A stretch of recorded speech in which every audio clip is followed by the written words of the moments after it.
welcome to a very special edition with World Cup winning captain Eoin Morgan, someone who's been there, done that for England and is one of the best of his generation. Someone I saw at Lord's in that fateful night on, in July of 2019, when perhaps we saw the greatest 50-over match ever played. Perhaps it was set up for him. Perhaps it was set up for his team. Another World Cup coming up. How do you look back? I mean, you're world champion going, your team will go in as defending champions. But just tell me a little bit, that particular afternoon, evening, just look back for me. Yeah, here. Thanks for having me, guys. It's nice to be on. Here, I look back at that whole campaign, really, the 4 years leading into what culminated in what I think is one of the greatest games ever to be played.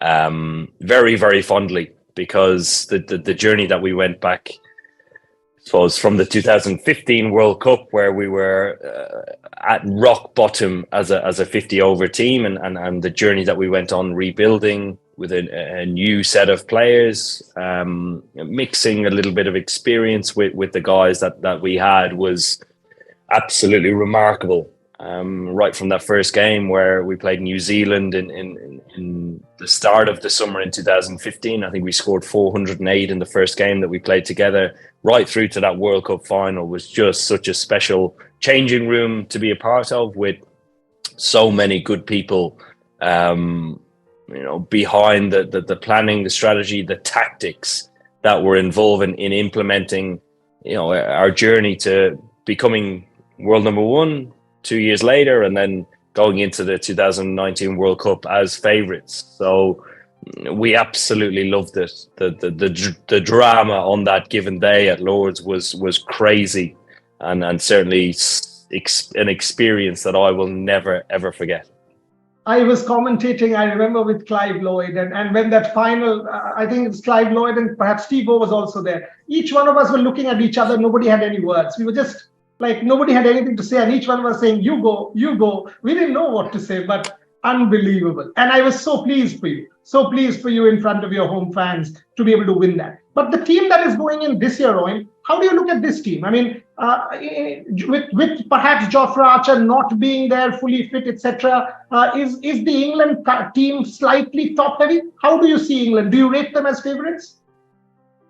I think they're a brilliant team, and I'd probably have them as second favourites at the moment. Personally, I think India at home are just a more confident team, and that's going into every World Cup. You go back to 2015, Australia would have been favourites, home advantage, strong team. But England, you shouldn't underestimate England by any stretch of the imagination. They're a very strong team. The fitness of Mark Wood coming back into the team and the express pace that he's bowling at is a really good sign for Jos Buttler and his men, going to India in October. So I still believe that they're going to be a massive contenders when it comes to the business end of the tournament, just due to the level of talent that they have, both in their batting lineup and their bowling lineup, and it's going to be a real spectacle. The contenders probably outside of India and England, I would say would be Australia and Pakistan. Playing in India is always a tough challenge, where you need all bases covered, given that you're going to travel to the four corners of the country and experience different conditions. And I believe both sides in Australia and Pakistan have bases covered. And the two things that stand out about you for me: one, composure under pressure, and you as leader. And that's why I asked this question. Rohit Sharma will perhaps be facing his sternest test come the World Cup. We've not won an ICC trophy for 10 years. Last was Edgbaston 2013, which I was there. And that sort of will build a lot of pressure. You played in India multiple years on Indian soil. You know the Indian fans. Just set it up for me. Rohit Sharma on home soil along with Rahul Dravid. Yeah, here, I think they're a really good combination. I'm a big fan of Rohit Sharma as a captain and as a leader. And even before he had the captaincy armband, you would say that he was still contributing both on the field and in the changing room. When you speak to players that have played in the same team as him, and they reiterate that in spades, and in many ways very similar to Virat Kohli in the way that he wants to grow the team and is very, very serious about lifting silverware. And for me, having a combination like that and the calm nature of Rohit Sharma and the experiences he has had over the years, he will be able to utilize that on home soil, which I think is a huge advantage, because playing in home conditions, there's always that comfort in knowing conditions inside out and being able to make clear and concise decisions, and then being able to fully commit to them over a period of time, particularly on the big stage of a World Cup when you're under pressure.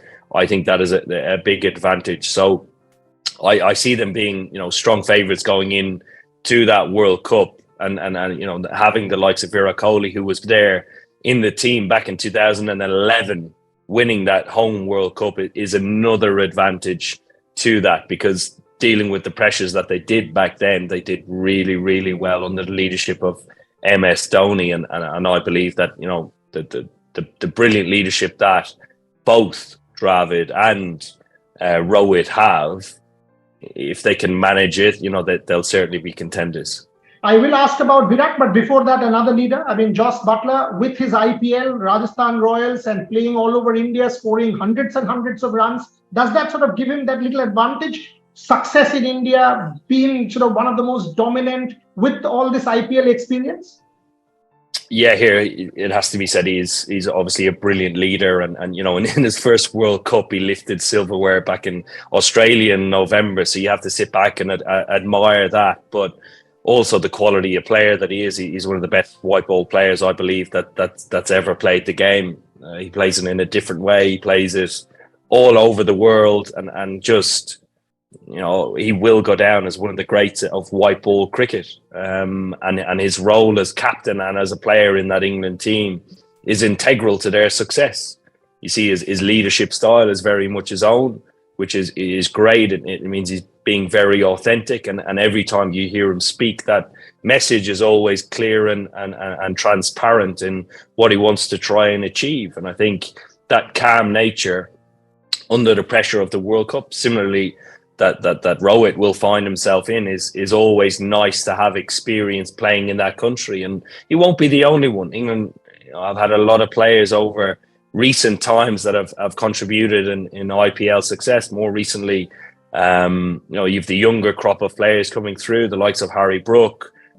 Joe Root even experienced his first IPL this year. So I think the challenge of playing away from home now isn't as big a gap as it probably used to be, and that's due to the players traveling more and playing in domestic T20 leagues around the world and having some sort of success, or even a little taster into what the conditions are like. I actually absolutely agree with that, because that's why I asked the question. Now, Virat Kohli, I mean, all of India, maybe his last 50 overs, who knows? I mean, we saw what he did in the IPL. We saw what he did in the last T20 in Australia. How do you see Virat Kohli? Because all of India, all of the cricketing world will be focused on Virat Kohli. Yeah, well, here is a truly remarkable player who I've admired for a long time, and not only the volume of runs he scores, but actually how he carries himself both on and off the field is something really special. And when you look at the Virat Kohli as just purely as a player, he's the player that you don't want to play against on the big stage, because he loves the big stage. He harnesses all of the energy and hype around big games and uses that to his advantage. And there are very few players, certainly over the course of a generation that I played in, that had that type of ability. So the World Cup is yet another stage that he will lean in and really, really look forward to playing a big role in Rohit Sharma's team, and he will want to win. He is that type of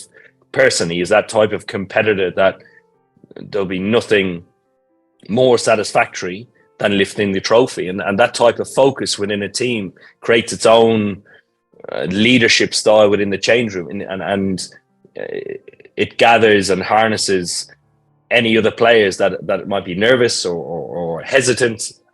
So hopefully that they can harness the momentum that he will bring and the volume of runs that he will bring as well. Okay, that's where I end because my time is up, and I'm sure they've loved you, Eoin Morgan, because you're a top statesman of the game. Thank you very much for your time. Appreciate you joining me and hope to catch up physically soon. Thank you very much. Thank you very much, guys. Thanks for having me.